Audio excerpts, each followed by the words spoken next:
என்னை தேடும் இறைவனே, உம்மை நாடி வருகிறேன்.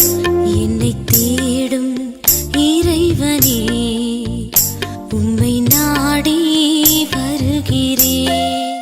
இன்றைய தியானத்தின் தலைப்பு குணசாலி ஞானம்.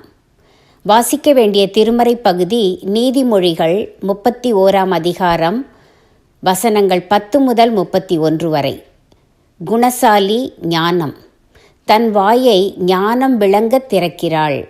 தயையுள்ள போதகம் அவள் நாவின் மேல் இருக்கிறது. நீதிமொழிகள் 31:26. ஞானம். பொதுவாக ஆண்கள் வெளி உலகத்துடன் அதிக தொடர்பு உள்ளவர்கள் என்பதால் நாட்டு நடப்பு செய்திகள் தெரிந்திருக்கும். மேலும் பல வகைகளில் உலகியல் அறிவை அவர்கள் வளர்த்து கொள்ளும் வாய்ப்புகளும் அதிகம். இல்லத்தின் உள்ளேயே ஆட்சி நடத்தும் பெண்களுக்கு அறிவை வளர்த்து கொள்ளும் வாய்ப்பு குறைவாகவே இருந்தது அன்று. ஆனால் இன்று ஆண்களுக்கு நிகராய் பெண்களும் படிப்பதாலும் தொழில் புரிவதாலும் நிலைமை மாறிவிட்டது. பெண்கள் வாழ்க்கை துறைகள் அனைத்திலும் நுட்ப அறிவு பெற்றிருக்கிறார்கள். ஞானம் என்பதோ அறிவை விட மேம்பட்டது.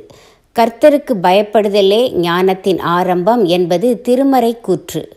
பெண்கள் கர்த்தருக்கு பயந்து மெய்ஞான வழிகளில் நடப்பதில் தீவிரவாதிகள் எனலாம். இந்த ஞானம் அவர் தம் உரையாடல்களில் காணப்படுவது அவசியம். ஏனோ தானோவென்று எதையோ பேசிக்கொண்டிராமல் அளவாக ஞானமாக பேசுதல் வேண்டும்.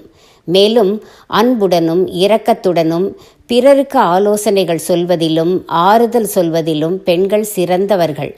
இந்த பண்பையும் வளர்த்து கொள்ள வேண்டும். ஏழைகளுக்கு தன் கரங்களை நீட்டுகிறாள். வசனம் 20. குணசாலியான பெண்ணிடம் இருக்க வேண்டிய முக்கியமான குணம் இரக்கமே. இரக்கமுள்ளவர்கள் ஏழைகளுக்கு கொடுத்து கொண்டே இருப்பார்கள். இந்த பண்பு இரு பாலருக்கும் உரியது என்றாலும் ஏழை எளியவர்களுக்கு வயறார உணவளிக்கும் பாக்கியம் பெண்களுக்குத்தான் கிட்டும். நலிந்தோர் நலம் பாராட்டுவதில் நங்கையர் சிறந்து விளங்க வேண்டும்.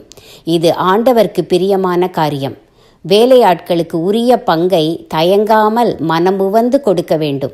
சிலருக்கு குறைந்த சம்பளம் கொடுத்து அதிக வேலை வாங்குவது சாமர்த்தியம் என்ற கருத்து இருக்கிறது. அது தவறு. வேலையாட்களுக்கு கொடுப்பதில் தாராள மனப்பான்மை வேண்டும். அவர்களுக்கு விடுப்பு அளிப்பதில் தாராளம் வேண்டும். தவறு செய்யும்போது திருத்துவதில் கண்ணியம் இருக்க வேண்டும். வேலையாட்களின் குடும்ப முன்னேற்றத்தில் கூட அக்கறை கொள்ள வேண்டும். பெண்கள் ஞானிகளாகும்போது பெண்ணடிமைத்தனம் நொறுங்கி போகும். பெண்கள் இரக்கமுள்ளவர்களாகும்போது ஏழ்மையும் விலகி போகும். பெண்கள் ஞானிகளாகும்போது பெண்ணடிமைத்தனம் நொறுங்கி போகும். பெண்கள் இரக்கமுள்ளவர்களாகும்போது ஏழ்மையும் விலகி போகும்.